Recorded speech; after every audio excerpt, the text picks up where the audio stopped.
Hi gamers! In last week's video, I asked if you guys wanted to see the Nolt board videos come back, and you guys said yeah, and it's been a while since we've done one, so let's go ahead and go through the Nolt board and check it out. Before we get started with the Nolt board, however, I do want to go over a topic that we won't find on Nolt, but I still think it's an interesting discussion topic for the Rivals scene. In case you've had your head in the dirt for the past few days, Rivals 2 is number 4 out of 12 of the most registered games up at EVO, meaning that the only games that have more attendees than us are Street Fighter, Tekken, and 2XKO, which are all big titles, which is super cool. Congrats to the Rivals community. I feel like we really did our best to get players out, but that's caused a little bit of controversy. Ludwig tweeted this morning, "I'm seeing some people are upset at the placement of Rivals 2 at EVO. For anyone unaware, I'm the publisher for that game. I also remember being in the crowd at EVO 2016 and watching Hungrybox beat Armada through losers. In case you guys don't know, in 2016, EVO allowed for one community to fundraise for their games, and then the community that had the most fundraising would be the one featured at EVO as the last slot. And Melee had the most fundraising, right? So out of all the other smaller fighting games that weren't already guaranteed in at EVO that year, Melee did get in as a guest game. It was super sick. It was a seminal weekend for me, that's a big word there. I returned from Vegas and started grinding Smash. Got my ass beat, and then I started grinding commentary, and later on that turned into streaming. To have another platform fighter and be the one I publish means so much to me, regardless of how you feel about us. To clarify, I did buy a bunch of EVO passes to help make it the biggest Rivals 2 tournament we've ever had. We handed passes to the top 128 players, ran online qualifiers, ran locals, and gave passes to tournament organizers to give out to their community. I was actually one of the TOs who got passes. I run the Last Talk Wi-Fi weeklies in the server. Go ahead and join, it's down in the description if you're interested in those. And how it worked for us is I was given a set number of passes to give out to players. Then I gave them out to players, and if the players didn't use those passes, they were then redistributed to other players. So the goal was the people that were getting the passes were actually Rivals players, and they were being very carefully monitored, right? I'm sure I got taken advantage of. People sold codes, shared them without permission, and signed up with no intention of playing. But that's the price I'm willing to pay to make this the biggest Rivals 2 event we've ever had. The community has rallied around this, and I'm pumped to go to EVO this year. See y'all there Saturday night." Overall, I've seen a lot of positive reception to this, especially from the Rivals community is so pumped about this, right? Free EVO entry. However, I have seen a lot of negative feedback from some people in the FGC. I haven't seen all negative feedback, of course. It's definitely a mixed bag. However, a lot of people feel a little bit cheated, seeing that Rivals numbers are probably a little inflated at the lowest, right? You're probably going to see about 10 to 20% DQs from Rivals 2, minimum, because people could have gotten a code, right? Let's say if someone won my tournament, I give them a code for winning, and then they give it to their friend who's actually there to play Guilty Gear, right? And they sign up for Rivals 2, get free venue and free entry to Rivals 2, and then go ahead and add Guilty Gear on. Now they're only paying the Guilty Gear fee to go instead of also paying the venue fee to go. Right, so I think that we will see a lot of DQs. I think the event is probably a little bit inflated, right? However, at the end of the day, this is more people getting to go to a massive tournament, getting to have the trip of a lifetime probably. And these passes are not cheap, right? They're $230, and then plus fees on top of that. It can even get up to around $300. So this is so generous of Ludwig. I feel like at the end of the day, even if our event is inflated, right, we probably would have had a Saturday showcase anyways, right? Which was kind of the goal. And I think that this means that more people get to go, more people get to save some money, especially with the economy being how it is. I think we're all aware how rough it can be to afford a big trip like EVO, so I think this is super awesome at the end of the day, even if it does lead to the event being inflated and having a good amount of DQs. Diving into the Nolt board though, let's start small and work our way up to bigger discussion topics, since that one was a mouthful. This one says, "Please just add an in-games friends list." I know we can add players through the Steam overlay, but it sucks. I would rather have an in-game friends list to add recent players, or to see who is online in the game. If you're going to port to console, this is already a must. I really do think that this would be super helpful, especially with the console port coming out, since let's say you have a friend who plays on Xbox and a friend who plays on Switch. You'd want to have a way to quick invite them, even if you yourself play on PC.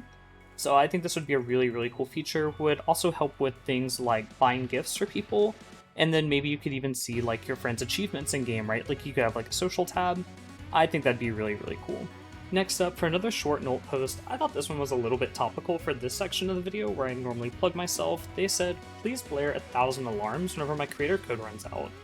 It's happened to me on multiple occasions that I forget to check if my supported creator code is run out and missed out on extra bugs. I'd appreciate if there was an option to blast my speakers at 1000% volume to remind me to re-add the code before I complete my purchase. Thanks tons. I actually do agree with this. I like to use different creator codes whenever I'm buying something. I haven't bought anything in the shop well, no, actually I bought something in the shop pretty recently, so yeah. I feel like it's really helpful to have just a little reminder like, hey, did you want to put in a creator code just whenever you open up the shop or go into the shop to purchase something with real money. I think that would be really, really sick. Next, I want to talk about a topic that actually affects the competitive scene and the stage selection, with this poster saying, we kinda got consolation prize Armada before getting back the actual stage. Saying, I don't think that the developers realized that it's not really the visuals of Armada that people enjoyed, rather the lack of walls. The free stage skin just seems like a rather tone-deaf solution that doesn't do anything but leave a sour taste. Imagine removing one of the most iconic maps that's been present since launch. My disappointment is immeasurable and my day is ruined. I feel like that's a lot of emotion for Armada. I did not have any kind of strong emotion towards that stage unless I got cheesed on it. However, I do understand why the devs removed this stage. I feel like if a stage had to go, it would be that one. It was super, super polarizing. And Evelys goes in and says, I just wanted to chime in and say that we understand that some people did like the old layout. We decided to remove it in the ranked season for competitive reasons. We don't have plans to bring the old layout back as a default, but we wanted to add this stage skin since Armada has been playable across Rivals 1 and 2 for years in ranked. So it's a small nicety if you want to use the stage's aesthetic. I think this is a really good point that some stages just aren't healthy for the game. It's good to try them, but they don't work out for characters like Zetterburn and Loxodon. I know this stage is always kind of an auto ban, which isn't fun if you have to play the game with only one real ban since you're auto banning another stage. Definitely not ideal, right? And then also, I feel like if we did want to bring back Armada, it would have to be through some form of expanding the stage list. Maybe let's say we had 14 stages and then 4 bans, right? That could be something that was looked into, or I think like Rivals 2 had a handful of more stages and then 3 bans. Something like that, right? Where you have the tools to be able to ban like a bad stage like that and then 2 more. I think that's an option, but I don't think it would necessarily be more healthy for the game. It's just something to think about, right? It's kind of interesting. Moving away from talking about stages onto character balance, I found this really interesting post that I actually agree with, saying that Orcane side special should carry momentum on landing and edge cancel. They say, I feel like it's more in line with Orcane's design philosophy of being a slippery, movement-based character for his side special to continue some forward momentum, however small the amount. Into the ground on whiff. This would allow Orcane to use the move strategically on stage and platforms to slide off the ledge to cancel recovery frames and edge cancel. In its current state, Orcane loses all of his speed when the move lands without hitting the opponent. All his other attacks allow him to slide after, so I think that it would make sense for this new rework to have the same properties. And here's a quick little example here. You see Orcane's side special here and he just stops, whereas every other move he kind of continues and holds his momentum forward a little bit. I do agree that it does feel a little bit weird as an Orcane player to no longer continue this momentum like he has in the rest of his kit. However, I do imagine it's for balancing purposes as much as I would like to see it get tweaked, somewhere down the line. I think it'd be a really nice change. I'm not sure if it would be a healthy change, Keeping on this topic about Orcane side B, I also really liked this post that said remove the auto hit on the new side B. The new Orcane side B is good, but it causes a lot of really weird interactions with interacting with the other player. I'd rather have control of when the side B gets to hit, rather than having the opponent be able to dictate when I throw out the hit, by shielding or dodging the move. So here's a quick little clip of it. So as you can see, Orcane is kind of forced to swing there, which can cause him to not hit the wall, and then SD, obviously. And since as we talked about in the last post, you're not able to maintain your momentum anymore, which can definitely cause a few little rough edges there where you just can't hit the wall, your opponent doesn't even get hit, and then they win the interaction for free, and you should have just gone to puddle. So there definitely is like counterplay from the Orcane player where you can go to puddle, but that shouldn't be the case. Your move should work properly. So I feel like being able to choose with the Orcane, like, okay, I clicked the B button, I chose to swing, or I clicked the B button, I didn't click it, I chose not to swing would be cool. I wonder if they could kind of do like a thing like his up B, right? Where if you want the auto swing, you just click side B as normal. If you don't want it, you press shield. I think that'd be a good middle ground, right? It'd give more advanced players ways to navigate the character with more control, more precision, and then also allow the move to still be beginner friendly and have that interesting gameplay for lower level players who might not have the foresight to click B twice for a move like that. You know, could be interesting. Keeping on the topic with how moves interact with your opponent, I really liked this post from Weasel saying that Slade's bomb currently lacks interactivity. Currently, Slade's bomb is barely interactable with other items and moves, which feel really restrictive compared to Malo and Link's bombs from their respective games, making it much less fun than it could have been. I understand that this is likely intentional to make Malo's bombs different in the future, but to me it feels a little too much, considering that bomb isn't even free and you're not able to spam it as Slade. Here's a list of what I would like to see changed, or at least something. Allow hit falling on hitting a bomb. Allow grounded bomb to be pushed around with attacks and items. Currently, it only makes a small hop, not moving anywhere horizontally. Make its explosion threshold higher so grounded moves can push it around. Make it launchable by other items like Boomerang. Make it launch other items upon explosion. Make it a little bigger so it's more noticeable and easier to interact with. I personally like all of these moves. They link an advanced bomb setup guide to Link, where you can kind of like hit and juggle the bomb around with your own moves, especially things like back air and down tilt. I remember were really good for Link with that. And while I do think that Slade would be really cool with this, I'm not too sure how it would affect his gameplay and his current balance, as we've seen Slade get a handful of adjustments since this post was made. However, I do think it would be really cool to at least let bomb kind of sit on the floor, right, not explode right away, and then maybe let like lighter hitting moves kind of push it around, kind of similar to a Malo bomb. I feel like that's definitely something that's missing from Slade's kit, but it might be hard to tell when a move is too strong or too weak to push or then blow up the bomb. So I'm not 100% sure how the devs would go about this, but I definitely would like to see some new level of interactivity come to the bomb.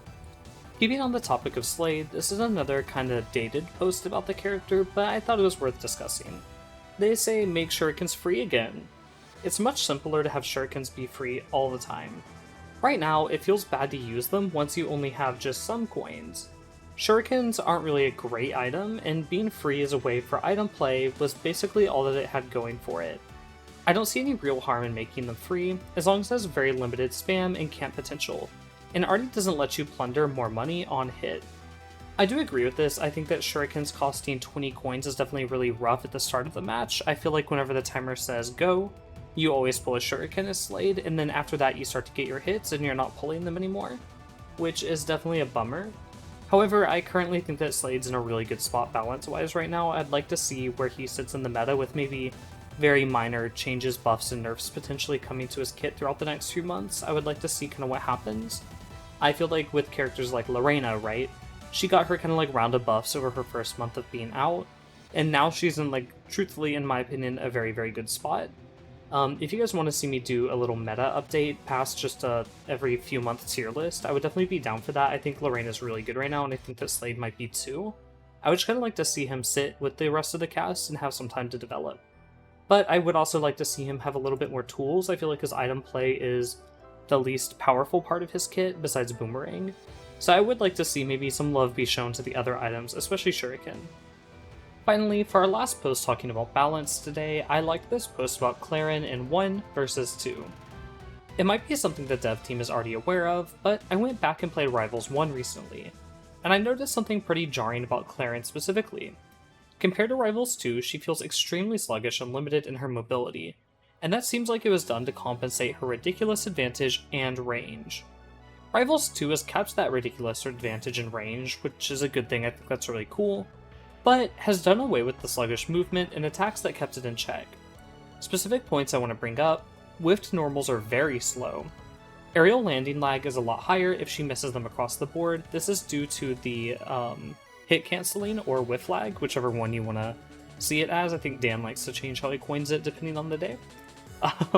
Movement speed is generally slower, which makes her floaty jump actually make sense. Her up and side specials go basically nowhere compared to Rivals 2. I know this is mitigated by the ability to universally wall jump, but carrying this forward would make her recovery far more contestable.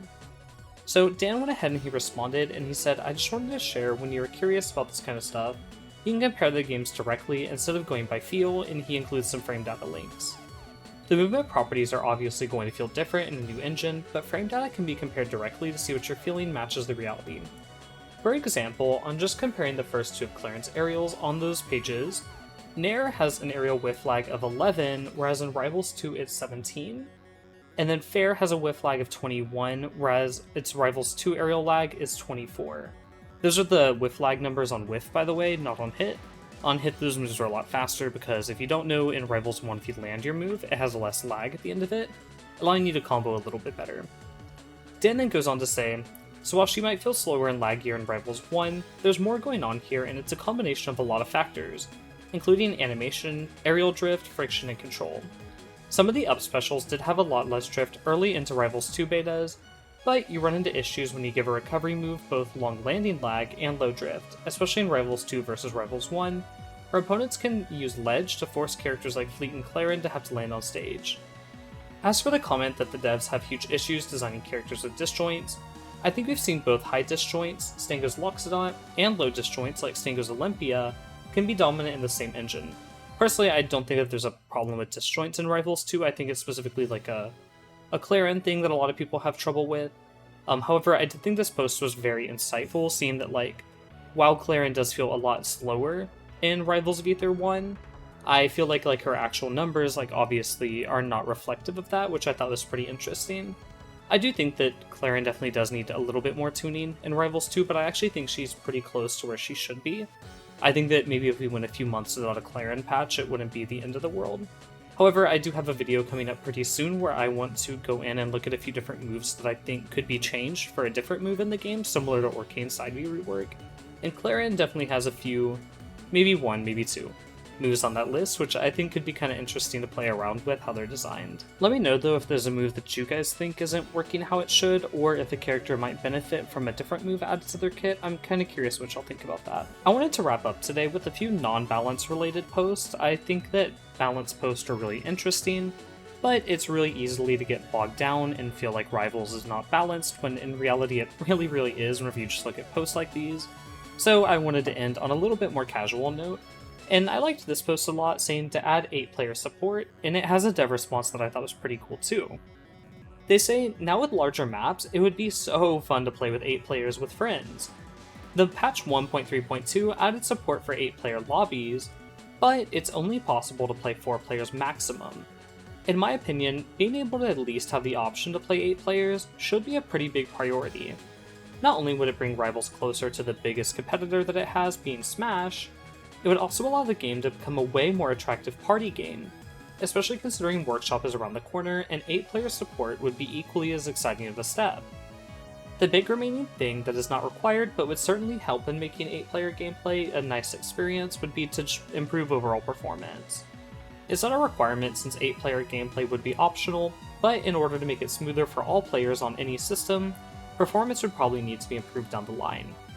Really quickly about performance, I know that whenever there's a console port, performance will probably get a little bit better.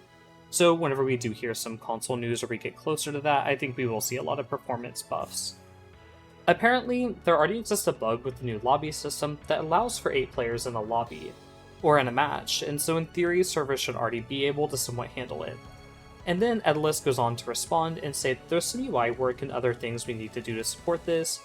For example, things like getting everyone's stocks and damage on screen. As you can see, the video you posted is missing those. However, we might see if we can squeeze official support for this into the game sometime this year. No promises since we have other tasks on our plate, but it'd be great to have 8-player matches since they're a ton of fun. And this is very interesting to me. I haven't really seen the devs talk or acknowledge 8-player previously in the past. So just even hearing oh yeah, that's something that we could potentially do this year, is really sick, and if not this year, I imagine it would just get pushed back to next year. So knowing that is something on their internal roadmap would be very sick to see. Finally, for our last dev response of the video, we have someone asking to release the unreleased music.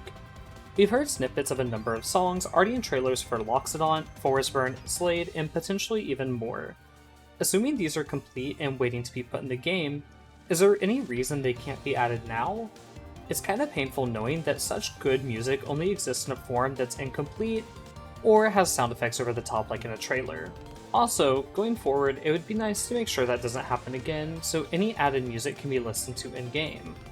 I'm sure an aspect of this is that these are meant to be stage themes, perhaps intended for stages that just don't exist yet. But if the release cadence for stages is so long, then we never get to hear any of the music in all of its glory. Ideally, the song should be added to the appropriate stages like Fire Capital, Tower, Merchant Port, or Sinking Shipwreck.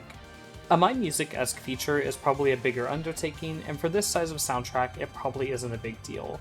In Mint, the sound designer for the game actually responded and said it was planned but far. Most of the music that exists only in the trailers currently was made specifically for these trailers and don't have a full gameplay version already. We do have plans to both bridge that gap and have options for more music available in the game in the future, but we can't commit to a date yet when this will be done.